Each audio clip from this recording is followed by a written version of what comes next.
time. Teach me right from wrong. Good morning! Ito na naman, for 2026, suot ko na yung aking, nahanap ko yung puti anyway. So ngayong gabi, ayoko sana mag-food vlog kasi kaka-frustrate na din ngayon mag-food vlog, nakakapagod din. But anyway, naano lang ako kasi gusto kong lutuin. Pakita sa inyo, paano ko niluluto ang black spaghetti. Normally, na nasa Pilipinas kami, sa Pilipinas kasi, may mga puset na meron na kayong ink. Dito kasi sa amin, pag tinanggal mo yan, wala na. So, hindi na namin makukuha yung ink niya. Naalala ko kasi ang mami ko madalas gumagawa siya. So, ang lalagay natin puro seafoods. Aside from sa puset, meron po akong mga shrimp. Yan. Ngayon, meron din po akong, bumili na po ako ng clams. Wala kasi ang makitang clams na fresh. So, ito na lang. Tapos, lulutuin ko sa sesame oil. Tapos, clam juice.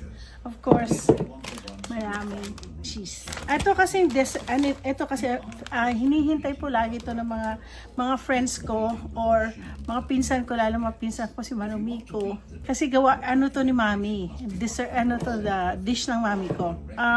Madalas po kasi mahilig gumawa Mami ko ng black spaghetti. Hanggang sa natutunan ko pa paano gumawa ng black spaghetti. So kaya lang ho, ang problema dito sa Amerika, hindi na nga po magbibigay na, wala kami makuha ink ng fresh ink na So, meron po galing sa Italy, black spaghetti na po to. Ito ay gawa sa ink ng, nakalagay dito, ink ng, sila na po gumawa. Kaya po, nung araw, nung lumalaki ako, wala po masyadong black squid ink na nalagay dito. So, ngayon lang, lately product of Italy kasi to. So, ngayon, gagawin ko, siguro isa lang, meron pa naman ako isa. Nabili ko to sa isang HL market, isa po siyang organic, puro organic ang organic at may ang mamahalin na tindahan. So anyway, papakita ko sa inyo paano. So ngayon po, ako yung nag-chop ng puset. Ito pong puset na to, binigay lang po to sa akin ng isang client ko. Mahilig po sila mag-squiding. Alam niyo po, marami pong squid sa dito po sa amin. So, yung mga Filipinos, they love to go, they call this squiding. So, ngayon kailangan alisin ko muna yung mga, tingnan niyo po, wala kang makitang squid. So, ngayon, tatanggalin muna natin, hiwalay natin ulo sa katawan. Saka natin siya. Tapos i-chop-chop natin yan.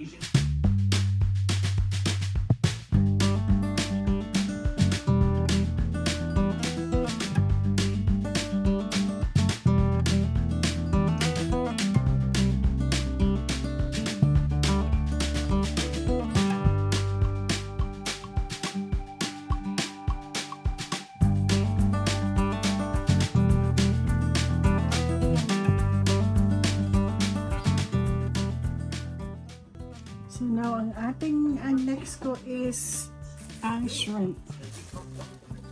Nilinisin po natin yung shrimp. Aalisan na lang natin ng mga alisan natin sila ng lilinisin natin ito. Mga shrimp. Talaga malinis dapat.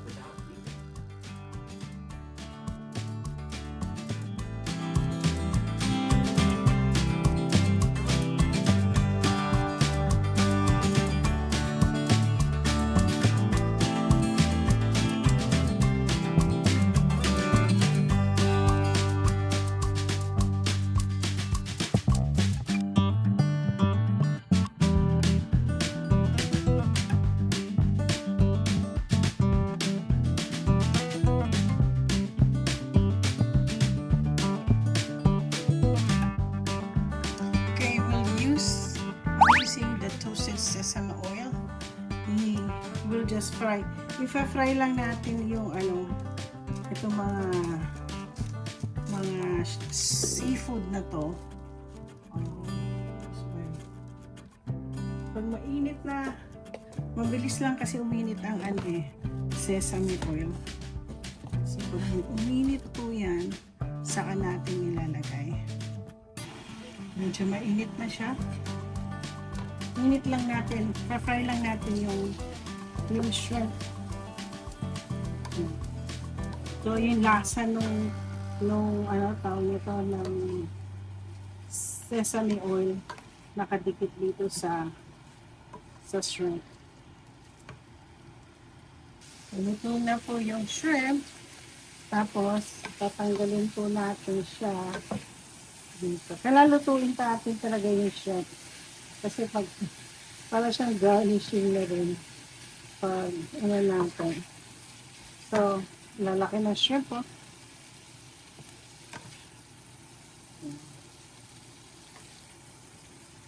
Pagdagan natin ulit ng sesame oil. Wala mo yung lasa ng sesame oil. Maglalagay tayo ulit ng sesame oil. Yan. Next natin ilalagay itong ulo ng squid.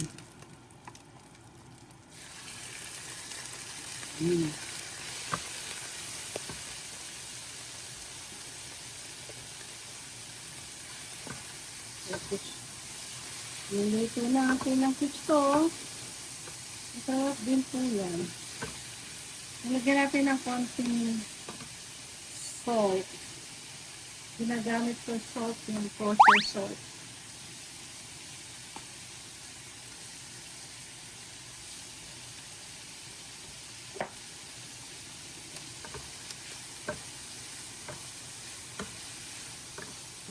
Tapos lagay ko lang dito.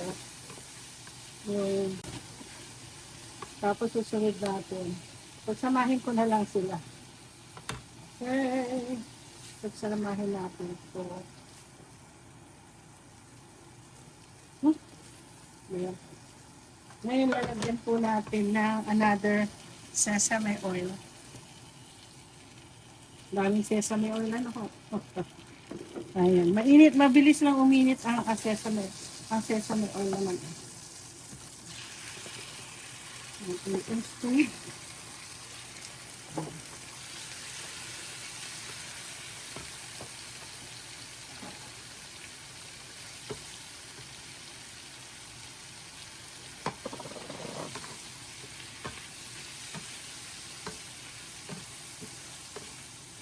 So, this is another way of cooking yung squid. Pwede nyo gawin lagay sa pasta. Ito ay, ano lang po, wala po akong pinanood ng chef. Ito lang po ay sa aking sarili. Hindi, tsaka mami ko ganito din. Ako kasi taga-steer ng taga ganito, sote-sote. Sabi niya sa akin, sote-sote mo yan. Tapos, mahilig lang mami ko mag-utos. Tapos after that, hindi na po siya Kaya po natututo ako magluto ng dahil sa ginagawa niya akong assistant. Mahilig siya magluto na ang dami niyang ginagawa na siyempre, wife siya ng engineer. Tapos pag dumarating yung mga very important people sa government, mga senator, mami ko po ang nagluluto. Kahit yung regional director ng Public Works and Highways, nire-request nila mami ko magluto. Kasi ngayon, lilipat na natin ito dito.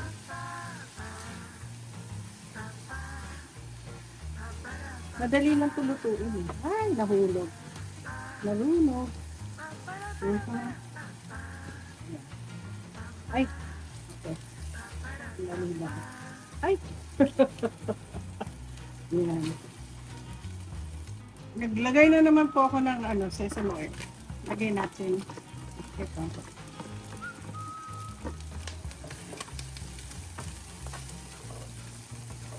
Kaya kasi yung yung lasa, no? Ayoko itosta yung yung bawang. Ang sarap talaga ng amoy ng bawang. Yan lang. Kunti lang pala nilagay ko. So anyways, So, ayun na tayo.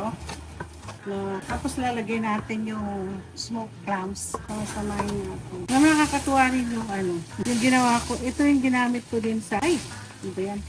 Sa clam chowder. Clam. As in clam. So, meron akong clam juice.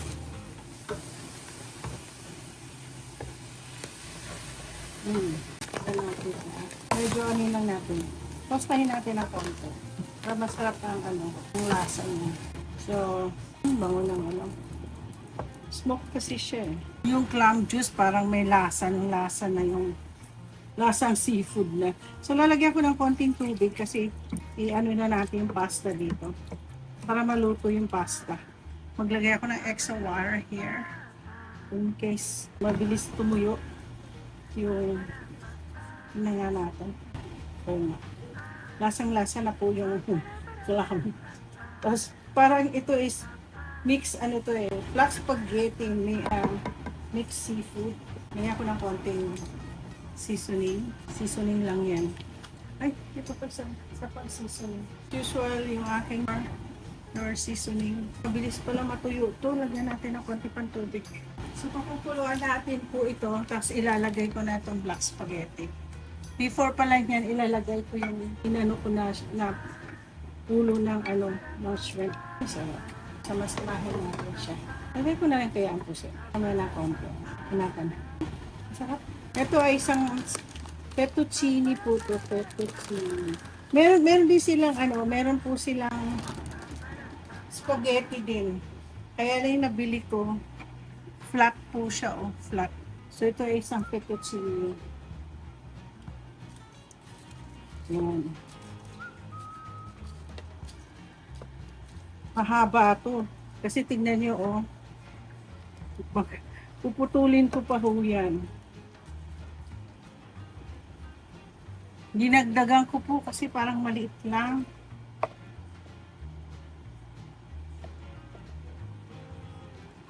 Okay. Ikakat ko to kasi medyo mahaba tong pastang to.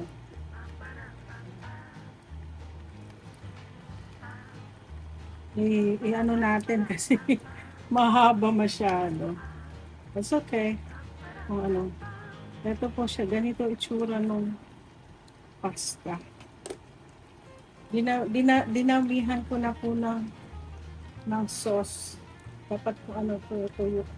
At lagi nyo ho siyang gaganyan para hindi po sila dumikit sa pan.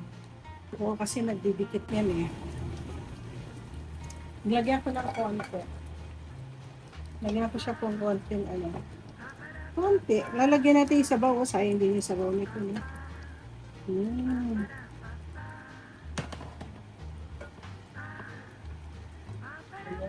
Konting shrimp.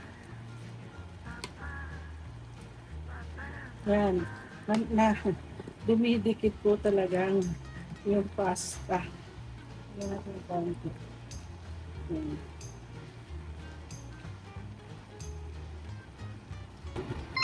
So, lalagyan natin ng cheese ito. So, ang ginamit kong cheese is yung 3 cheese na Mexican. Kasi manipis siya eh. Oh. Yan. Pero alam nyo, masarap din kasi ang mozzarella. Lalagyan natin ng mozzarella din yan. Okay. Mozzarella. Sarap. Bakit gusto ko?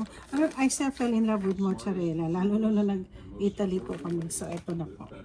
Ito na po ang aking black spaghetti. So, ito na po ang aking black spaghetti. Yan. Meron na akong pang ikot-ikot ng aking... O sige, titikman na po natin later. Okay. Guys, tikman natin ang aking black spaghetti. Papo tayo dito. Sayang yung presentation. Okay. Lagyan natin, mahaba. Akala ko naputol ko na yung black spaghetti. Ito natin, ang tsura ko naman. Oo, ayan, kitang-kita.